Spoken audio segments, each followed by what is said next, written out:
স্থল সেখান থেকে সরাসরি রয়েছেন আমাদের প্রতিনিধি তথাগত, জানবো তার কাছ থেকে এই মুহূর্তে দাঁড়িয়ে সেখানে কি পরিস্থিতি, যারা রয়েছেন প্রত্যক্ষদর্শী যারা রয়েছেন তারা কি বলছেন এই দুর্ঘটনা নিয়ে। তথাগত,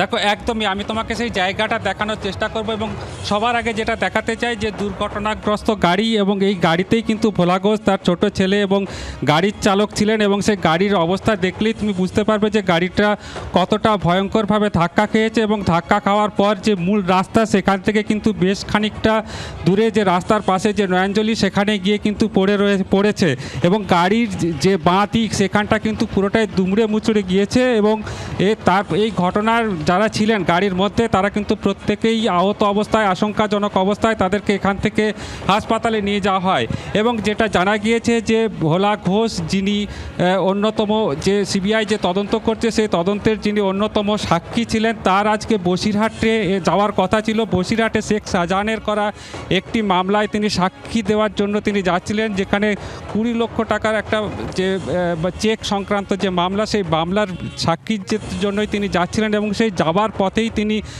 এই দুর্ঘটনা ঘটে এবং যেটা জানা গিয়েছে যে তিনি মালঞ্চর দিক থেকে যাচ্ছিলেন এবং মালঞ্চর ঠিক উল্টো দিক থেকে অর্থাৎ মালঞ্চর দিক থেকে একটি ট্রাক, যে ট্রাকের ছবি আমি তোমাকে দেখাচ্ছি, সেই ট্রাক কিন্তু সরবেরিয়ার দিকে যাচ্ছিল এবং তাদের মুখোমুখি সংঘর্ষ হয় এবং এই সংঘর্ষের জেরেই কিন্তু এই দুর্ঘটনা ঘটেছে এমনটাই কিন্তু প্রাথমিকভাবে জানা গিয়েছে এবং ঘটনাস্থলে এখনও কিন্তু এলাকার বহু বাসিন্দাদের ভিড় এবং ঘটনাস্থল যেহেতু নেজার থানা এলাকার মধ্যে পড়েছে এবং নেজার থানার পুলিশ ইতিমধ্যে ঘটনাস্থলে রয়েছেন এবং এখানে কিন্তু প্রচুর মানুষ ভিড় করছে। তুমি গ্রাউন্ড জিরো থেকে রয়েছো, একটা বিষয় জানতে চাইবো, তুমি বলছো এলাকায় মানুষ রয়েছেন, স্থানীয় বাসিন্দা যারা তারা রয়েছেন, পুলিশ রয়েছে, কি বলছে পুলিশ একটু জানতে চাইবো তার মুখ থেকে। দেখো এলাকার বাসিন্দাদের সঙ্গে আমি কথা বলার চেষ্টা করবো।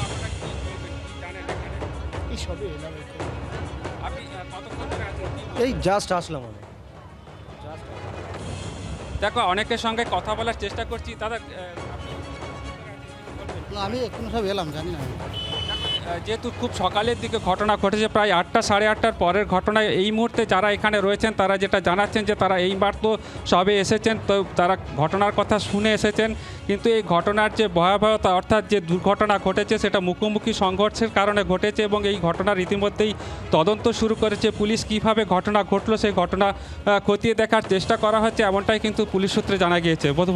পুলিশ রয়েছে ঘটনাস্থলে, পুলিশ যদি থাকে একটু কথা বলতে চাইবো, পুলিশ কি বলছে এই গোটা ঘটনা নিয়ে? দুর্ঘটনাস্থলে নিশ্চয়ই পুলিশ রয়েছে, তুমি বলছিলে।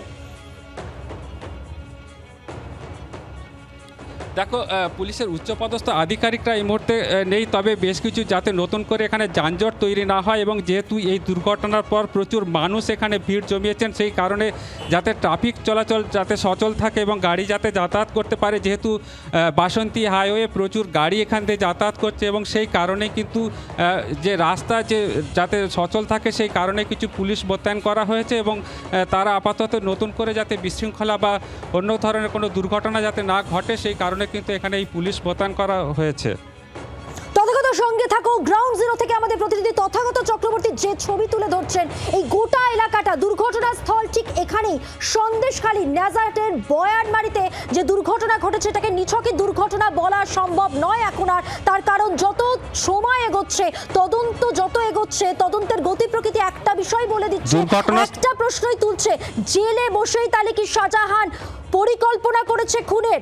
আরো একবার চলে যাব, গ্রাউন্ড জিরো থেকে সরাসরি রয়েছেন আমাদের প্রতিনিধি তথাগত চক্রবর্তী। তথাগত, কি দেখছো? দেখো একদমই এই মুহূর্তে কিন্তু দুর্ঘটনাস্থল ঘেরার চেষ্টা চলছে এবং তুমি দেখতে পাচ্ছ ইতিমধ্যে ব্যারিকেড লাগানো হয়েছে এবং পুলিশ আধিকারিক যারা উচ্চপদস্থ কর্তা তারাও কিন্তু এখানে এসেছেন এবং যে দুর্ঘটনাস্থল তার পাশে বাসন্তী হাইয়ের উপর ইতিমধ্যে ব্যারিকেড লাগিয়ে এবং যাতে কোনোভাবেই দুর্ঘটনাস্থলের দিকে সাধারণ মানুষ যেতে না পারেন এবং যে কারণে যদি কোনো দুর্ঘটনাস্থলের কোনো যাতে নমুনা যাতে নষ্ট না হয় সেই কারণে কিন্তু ইতিমধ্যেই যে ব্যারিকেড করে দিয়ে সেই জায়গা কিন্তু ঘেরার কাজ শুরু হয়েছে এবং সেটাও তোমাকে দেখানোর চেষ্টা করব। যেখানে দুর্ঘটনা ঘটেছে এখনও পর্যন্ত যেখানে গাড়ি পড়ে রয়েছে সেই গাড়ি তোলার কাজ এখনও পর্যন্ত শুরু হয়নি, তবে প্রচুর মানুষ যেহেতু ভিড় করছেন সেই কারণে কিন্তু এই জায়গা ইতিমধ্যেই ঘেরার কাজ চলছে এবং সেই কাজ ইতিমধ্যেই পুলিশ কর্মীরা শুরু করে দিয়েছেন এবং যাতে প্রচুর মানুষের যে ভিড় জমছে যে সেই ভিড় যাতে দুর্ঘটনাস্থলের দিকে যাতে না আসে এবং যে সমস্ত নমুনা সংগ্রহ করার প্রয়োজন সেই সমস্ত যাতে প্যাম্পার না হয়, অর্থাৎ নষ্ট যাতে না হয়ে যায়, সেই কারণে কিন্তু ইতিমধ্যে এই এলাকা ঘেরার কাজ করা হচ্ছে নেজার থানার পুলিশের পক্ষ থেকে। তথাগত সঙ্গে মধুমন্তী। থাকো, তুমি যেমনটা বলছো যে প্রমাণ নষ্ট যাতে না হয় তার জন্য দুর্ঘটনাস্থল ঘিরে ফেলার কাজ করছে পুলিশ।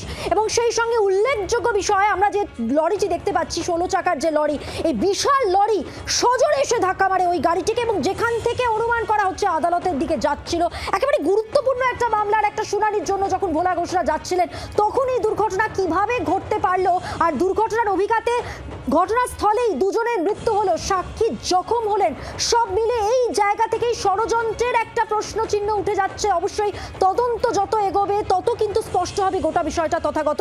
কিন্তু একটা বিষয় জানতে চাইবো যে এত বড় ট্রাক যিনি চালাচ্ছিলেন সেই চালক কোন পথে পালাতে পারলো, কি জানা যাচ্ছে এখনো পর্যন্ত? দেখো, এখনো পর্যন্ত পুলিশ সূত্রে যেটা জানতে পারা গিয়েছে যে ট্রাক চালক সে কিন্তু পলাতক, তার সন্ধানে তল্লাশি চালানো হচ্ছে এবং ট্রাকের ডিটেলস নিয়ে ইতিমধ্যেই এই ঘটনার তদন্ত শুরু করেছে পুলিশ এবং ট্রাককে চালাচ্ছিল সেই বিষয়ে খোঁজ চলছে। যদিও এখনও পর্যন্ত ট্রাক চালকের কোনো সন্ধান পাওয়া যায়নি এমনটাই কিন্তু পুলিশ সূত্রে খবর, তবে ট্রাক চালকের সন্ধানে তল্লাশি চালানো হচ্ছে এমনটাই কিন্তু ইতিমধ্যেই নেজার থানার পুলিশের পক্ষ থেকে জানানো হয়েছে। মধুমন্তী। তথাগত আরো একটা বিষয়, দুর্ঘটনার স্থলের ছবি দেখে যেটা মনে হচ্ছে যেভাবে ট্রাকটা উল্টে পড়ে রয়েছে বা গাড়িটা যেভাবে দুমড়ে মুচড়ে গেছে, দুর্ঘটনার প্যাটার্ন দেখে পুলিশ কি বলছে? আমরা যেহেতু প্রথম থেকে একটা বিষয় স্পষ্ট করতে পেরেছি যে সন্দেশখালীর সাক্ষীকে সরানোর ছক, এই প্রশ্নটা ঘুরে ফিরে আসছে, তদন্ত হচ্ছে, দুর্ঘটনার প্যাটার্ন দেখে পুলিশ কি বলছে? দেখো, একদমই এই বিষয়টি পুলিশের এবং তদন্তকারীরা তারা খতিয়ে দেখছেন, নিছক দুর্ঘটনা নাকি অন্য কিছু সেই বিষয়টি খতিয়ে দেখছেন। তবে একটা বিষয় প্রত্যক্ষদর্শী এবং এলাকার যারা বাসিন্দা তারা যারা ছিলেন তাদের সূত্র ধরে যেটা জানা গিয়েছে যে বিষয়টি কিন্তু মুখোমুখি সংঘর্ষ ঘটেছে এবং দ্রুত গতিতে ছিল ট্রাকটি মালঞ্চর দিক থেকে আসছিল বাসন্তী হাইওয়ে ধরে এবং অন্যদিকে ভোলা ঘোষের যে গাড়ি সে গাড়ি কিন্তু বসিরহাটের উদ্দেশ্যে অর্থাৎ মালঞ্চর দিকে যাচ্ছিল এবং সেই সময় বাসন্তী হাইওয়ের ঠিক এই জায়গাটিতে বয়ারমারি এলাকা, সেখানে কিন্তু মুখোমুখি সংঘর্ষ হয় এবং গাড়ির তীব্রতা ট্রাকটি এত দ্রুত গতিতে ছিল যে তার জেরে কিন্তু যে ভোলা ঘোষ যে গাড়িতে ছিল সেই গাড়ি কিন্তু যে মূল রাস্তা সেই মূল রাস্তা থেকে বেশ খানিকটা সরে গিয়ে দুমড়ে মুচড়ে যায় এবং পাশে যে নয়নজুলি রয়েছে সেখানে কিন্তু পড়ে রয়েছে। অন্যদিকে ট্রাকটিও কিন্তু নিয়ন্ত্রণ হারিয়ে, অর্থাৎ চালক যেদিকে বসেছিলেন সেই দিকে নিয়ন্ত্রণ হারিয়ে সেও ট্রাকটিও কিন্তু নয়নজুলিতে উল্টে যায় এবং চালক পলাতক এমনটাই কিন্তু পুলিশ সূত্রে জানা গিয়েছে। এবং তথাগত সঙ্গে থাকো, গ্রাউন্ড জিরো থেকে আমাদের প্রতিনিধি তথাগত চক্রবর্তী রয়েছেন এবং আপনাদের শোনাবো।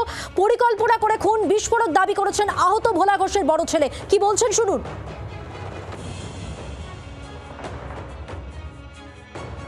গাড়িটা এমনভাবে মেরেছে যেটা ওরা আসছিল সরবেড়িয়া থেকে মালঞ্চ মুখ হয়ে, আর লরিটা মালঞ্চ মুখ থেকে সরবেড়িয়া মুখ হয়ে ঠিক বাঁদিকে গাড়িটা চেপে গেছে, তবুও ওকে ধাক্কা দিয়ে দুবার ধাক্কা মেরে জলে ফেলে দিয়েছে, মানে স্পট ডেড করাটাই উদ্দেশ্য।